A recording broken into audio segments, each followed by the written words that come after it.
One number broke America's power grid: 120 kilowatts. That's what a single NVIDIA AI server rack draws. 10 to 20 times more than a traditional server. And hundreds of thousands of these racks are being ordered right now. The American grid was never built for this. The infrastructure gap is so severe that companies are restarting decommissioned nuclear plants, signing 20-year power contracts, and spending over $200 billion a year just to keep up with data center demand. This is the biggest infrastructure build-out since the interstate highway system. And most people are looking at the wrong layer. I am Big Z. This is Big Z Research, where we tell the industry story behind stock. No positions in any company discussed today. This is industry analysis, not investment advice. Today I'm going to walk you through two questions. Question 1. How bad is this power crisis? Really? I'll show you why the supply-demand math is physically impossible to solve before 2030. Question 2. Who controls the electrons? And where's the real choke point? There are 4 layers to this value chain. Today we go deep on the first 2, generation and transmission, where the bottleneck is most severe and the pricing power is strongest. 5 companies, 2 layers, 1 structural crisis. Let's get into it. Let me give you the math that keeps utility executives up at night.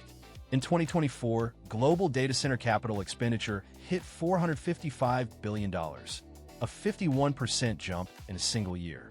In 2025, it's tracking toward $715 billion, and in 2026, it's on pace to exceed $1 trillion. The 5 largest hyperscalers, Microsoft, Amazon, Google, Meta, and Oracle, are committing $660 to $690 billion in 2026 alone. Amazon plans to spend $200 billion this year. Just one company. Now here's where the physics breaks. Data centers currently consume about 4% of all U.S. electricity.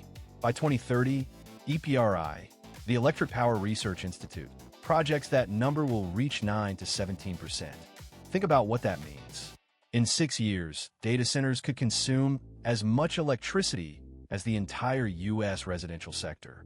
But the real choke point isn't generation. It's the queue. There are currently 2,600 gigawatts of projects waiting in the U.S. grid interconnection queue. That's more than double the entire installed generation capacity of the United States. Average approval time, 5 years. In some regions, 7 or 8. You can build a data center in 18 months. You cannot get it connected to the grid for 5 years. That mismatch is the entire thesis. This isn't a cycle. This is a structural repricing of American power infrastructure. So who captures these trillions? This is where most analysis gets lazy. They point to 1 or 2 companies and move on. But the value chain has 4 distinct layers, and the economics are completely different at each one. Layer 1, power generation. Somebody has to produce the electrons. Nuclear, natural gas, and long-term power purchase agreements. Layer 2, power transmission. The transformers, substations, and switchgear that move electricity from the plant to the data center. This is the bottleneck almost nobody talks about. Layer 3, power management and construction. The equipment inside the data center, UPS, cooling, distribution, and the contractors who physically build it. Layer 4, the wild card. On-site generation that bypasses the grid entirely. Fuel cells, microreactors, and behind-the-meter solutions. Today we go deep on layers 1 and 2, where the physics is hardest, the lead times are longest, and the pricing power is strongest. Layers 3 and 4 get their own episode. Layer 1, generation. Here's a sentence I never thought I'd say. The hottest stock in the S&P 500 last year was a nuclear utility. Constellation Energy, ticker CG, is the largest nuclear fleet operator in the United States. 21 reactors across 12 sites. Roughly 21 gigawatts of clean baseload power. Why does nuclear matter? Because big tech has a problem that solar and wind can't solve. AI inference runs 24 hours a day, 7 days a week. You can't run a $2 billion GPU cluster on intermittent power.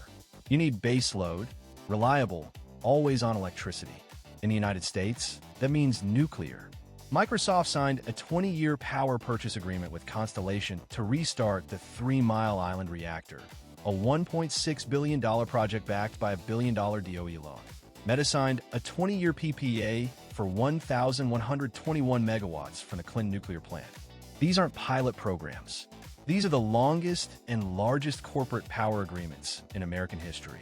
Constellation's FY 2025 revenue, $25.5 billion. Market cap, roughly $118 billion. And they just announced a $16.4 billion acquisition of Calpine to expand their generation portfolio even further. Vistra Energy takes the opposite approach. 44 gigawatts of total generation, combining 6.5 gigawatts of nuclear with natural gas peakers in deregulated Texas. FY 2025 adjusted EBITDA, $5.9 billion. They've also locked in a 20-year PPA with Meta for 2,600 megawatts of nuclear power. WEC Energy is the quiet play. Microsoft is expanding its Mount Pleasant, Wisconsin data center campus by 8.4 million square feet, a $13 billion investment from Microsoft alone. WEC responded by adding $1 billion to its 5-year Capex plan, now totaling $37.5 billion. The golden rule of Layer 1. Whoever owns baseload power in the right geography owns a toll road. The traffic is only going one direction. Layer 2 is where the physics gets ugly. GE Vernova, spun off from General Electric in April 2024, is now a pure-play power infrastructure company. Their total order backlog hit $150 billion, a company record. Fourth quarter orders surged 65% year over year. The electrification equipment backlog alone reached $35 billion, quadrupled in 4 years. But here's the number that defines this entire layer: a large power transformer, the kind you need for a hyperscale data center substation, now has a 3 to 5 year lead time. You place the order today, you receive the transformer in 2029 or 2030. And 82% of the large power transformers used in the United States are imported. Domestic factories meet only 20% of national demand. You can't 3D print a 200-ton transformer. GE Vernova FY 2025 revenue, $38.1 billion. Market cap, roughly $242 billion. Net income nearly tripled to $4.9 billion. They're guiding for $44 to $45 billion in revenue for 2026. Eaton Corporation straddles layers 2 and 3. Switchgear and distribution for both the grid and the data center interior. $27.4 billion in revenue. Market cap, roughly $148 billion. In the fourth quarter, data center orders surged 200%.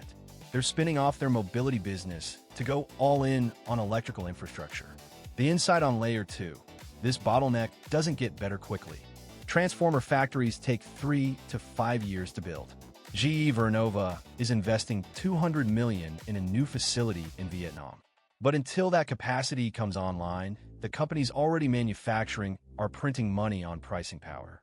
And that dynamic persists through at least 2029. Let me leave you with a key takeaway. The grid cannot be built fast enough. The interconnection queue is 5 to 7 years. Transformer lead times are 3 to 5 years. And hyperscaler Capex is doubling year over year. That math doesn't change with policy. It doesn't change with funding. It changes with physics, and physics moves slowly.